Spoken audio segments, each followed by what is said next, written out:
दोस्तों, वीडियो देखने से पहले चैनल को सब्सक्राइब कर लें। धन्यवाद। कहानी की शुरुआत होती है उस सुबह से जब बड़े घर का डाइनिंग टेबल एक बार फिर जंग का मैदान बनने वाला होता है। चाय के कप सामने रखे हैं, लेकिन किसी के हाथ नहीं बढ़ते। माहौल इतना भारी है कि जैसे दीवारें भी सांस रोककर खड़ी हों। पोल्टू अकड़ कर खड़ा है, चेहरे पर वही पुराना घमंड।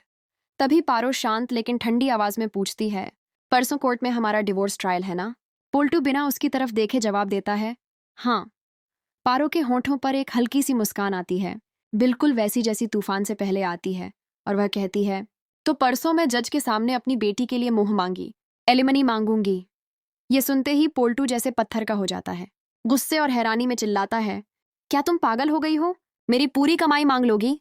पारो शांति से कुर्सी खींचकर बैठती है और कहती है, पागल तब होती अगर चुप रहती। अब मैं सिर्फ पत्नी नहीं, एक माँ हूं, और माँ अपनी बेटी के हक के लिए कुछ भी कर सकती है। पोल्टू गुस्से में टेबल पर हाथ पटकता है, तुम्हें अंदाजा भी है तुम क्या बोल रही हो? पारो की आवाज अब और मजबूत हो जाती है, जब तुम दूसरी औरत से इश्क कर सकते हो, नई शादी के सपने देख सकते हो, तब अपनी बेटी के भविष्य के लिए पैसा देना तुम्हें बोझ क्यों लग रहा है?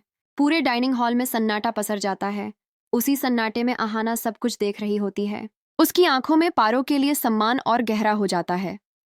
वह आगे बढ़कर साफ शब्दों में कहती है, पोल्टू दा, ये भीख नहीं है, ये पारो दीदी का, और तुम बीच में मत बोलो। आहाना, ये सब तुम्हारी ही साजिश है। पारो तुरंत पलटकर कहती है, मेरे दिमाग में साजिश नहीं, सच भरा है, और सच का बोझ तुम सह नहीं पा रहे। अगले दिन कोर्टरूम खचाखच भरा होता है। जज अपनी कुर्सी पर बैठते हैं। एक तरफ पोल्टू, चेहरे पर नकली आत्मविश्वास और जेब में भरोसा। दूसरी तरफ पारो, उसके साथ आहाना, दुर्गा देवी और पूरा परिवार। जज सवाल करते हैं, एलिमनी कितनी मांगी जा रही है? पारो बिना हिचकिचाए कहती है, मेरी बेटी के भविष्य के लिए जितना ये दे सकता है। कोर्ट हॉल में सन्नाटा छा जाता है। जज पोल्टू की तरफ देखते हैं, मिस्टर पोल्टू, क्या आपके पास इतनी रकम है? पोल्टू पसीने में भीग जाता है।